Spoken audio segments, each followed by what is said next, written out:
everybody, Joy here. It is April 1st, 2016, and I don't do April Fools, but it is April Fool's Day. So, I was going to show you my latest boo-boo blouse that I'm wearing. You remember this one that I copied? This is from Belk, a store called Belk, B-E-L-K, and I told you I wanted to copy it. That's the front, and that's the back. And you see how the sleeve and the side of the blouse are a different fabric. There's actually a border going up her arm, and there's a border down here, and I really like that. So I haven't really found any fabrics to really recreate that, but I found this in my stash the other day that I had on.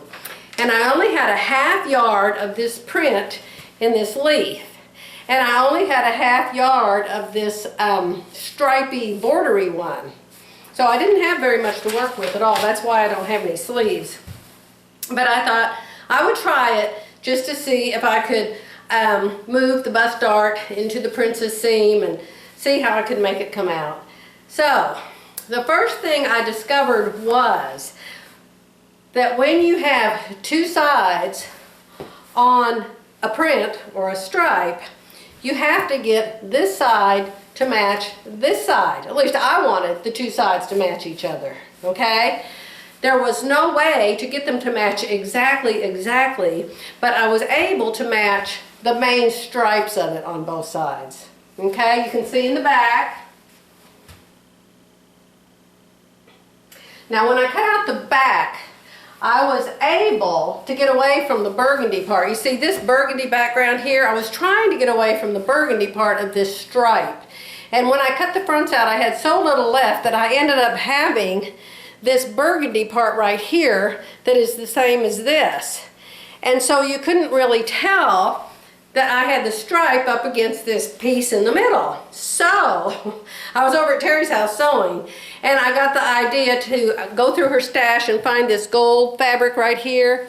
And so I put this flap in here to separate this piece from this piece and make it still look like a stripe. So I don't know if it's like the goofiest looking blouse ever. It's hard for me to get the whole blouse. I'll have to take a picture and put it on my blouse. Let me jump up. Hold on. I'll move the camera down a little bit. Let me see. Can you see the whole thing now? Yeah. You can see the hem of it. I have to hold my arms up. See? See the stripe? I really like it. I didn't even have enough to do a binding around the V-neck. So I just faced it. I faced the neck and I faced the arms. And it's probably not my favorite blouse in the whole wide world. But it's sleeveless, and I wish that it was spring colors instead of fall colors, but it is what it is, and I still like it, and I guess I'll wear it. So anyway, that's what I've been doing the last couple days. So I want to show you something else. I'm going to move the camera over here by me. I'm going to show you guys something. I never ever show you all cooking stuff. I love to cook, and I cook almost every night when we're in this town, but this has nothing to do with cooking. This is a snack that I've been making for years, and I've always just made it for myself. I've never even shared it with anybody before, I don't guess. I mean, we don't have a lot of company and don't know a lot of people, and I don't even know if my grandkids like it, but I've always made it, and I've had it in my sewing room. So while I'm sewing, or I'm on the computer or doing my blog, I have this little snack mix. Well, it turns out that Terry loves it. Her friend Debbie that came loves it. My friend Deb that came loves it. Their husbands love it. And Jerry's eating it in bed at night now. So I thought I would show it to you guys because it's so easy to make. Now I know some of you guys live like way around the world in other countries, and I don't know if you have this stuff here. But here where I live, we have it at the Dollar General. Now some of it is at any store, but this one thing I have never found any place except Dollar General, and I don't know why. So I'm just going to show you. I'll show it to you all mixed up. Here it is all mixed up. See, I make it in a big bag, and then when people come over, I dump it out in little bowls or in little paper plates, and I set it around on the tables. And then we drink our Pepsi or our iced tea or whatever, and we eat this snack mix. I don't remember if Philly liked it or not. I don't remember if I fixed it when I knew her. But what it is these two Chex Mixes. This one is just called Traditional Chex Mix. This one that's really hard to find is called Cheddar. What's it say? It says Star Wars at the top. That doesn't have anything to do with it. It's called Cheddar Naturally and Artificially Flavored Chex Mix, okay? So you've got regular Chex Mix. You can get this anywhere. I can get it in Sam's in giant size bags. This I get at Dollar General and it's cheddar, okay? Then I buy these 6 cans at a time. And this is honey roasted almonds. Oh, so good. Yes, they are. Honey roasted almonds.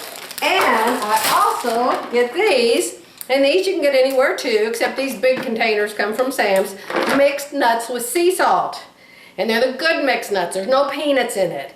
There's cashews and pecans and almonds and the good kind, okay?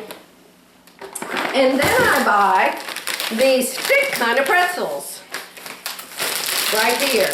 There's already pretzels in the mix, but I get these too, the stick kind, see? Sticks. And I put those in there. And so I dump them all together in a great big bowl, and I mix them together, and then I put them in a baggie. Okay? Now, the other day, well, not the other day, but a couple of weeks ago, when Terry started having me over to her sewing room, she decided to start making the Chex Mix herself, but Terry did a bad thing. You weren't supposed to do this, but Terry still did it. She went and she got all of those things to put in the mix, but she also bought these wonderful, fabulous, let me see if I can find them in here. There's one right there. See that? You know what that is? That is a raisin, a chocolate cranberry raisin or something like that. Oh, they are so good. When Terry puts it out for her grandbabies, the 2 little girls you saw, or you might not have seen them, they were on her Facebook, Kinley and Rye, they go through and they eat all of these first and leave all the rest of it. So it's a sweet and salty snack, and it's wonderful. So, if you're interested, fine. If you're not interested, fine. If you hate Chex Mix, fine. I just thought I'd share it with you guys because it's been such a hit around here.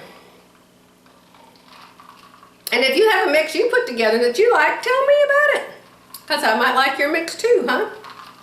So, other than that, what's going on? Deb and Jim are gone back home. I'm already wishing they could come back. I enjoyed sewing with Deb so much in my sewing room. She teaches me things, I teach her things, and we really had an enjoyable time, and she's super, super neat. She cleaned up everything so good. It's so nice. She's gone, I can't even tell she was here. Everything was so neat. But we had a really, really good time. And then I went over to Terry's and sewed for a couple days, and then today we went and we did the Sherman run to Joann Fabrics and to Hobby Lobby.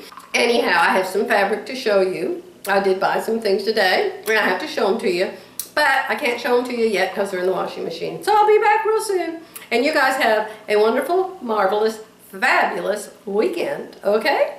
Going fishing with Jerry tomorrow, and if we catch any fish, I'll put pictures in my blog. Okay, bye for now.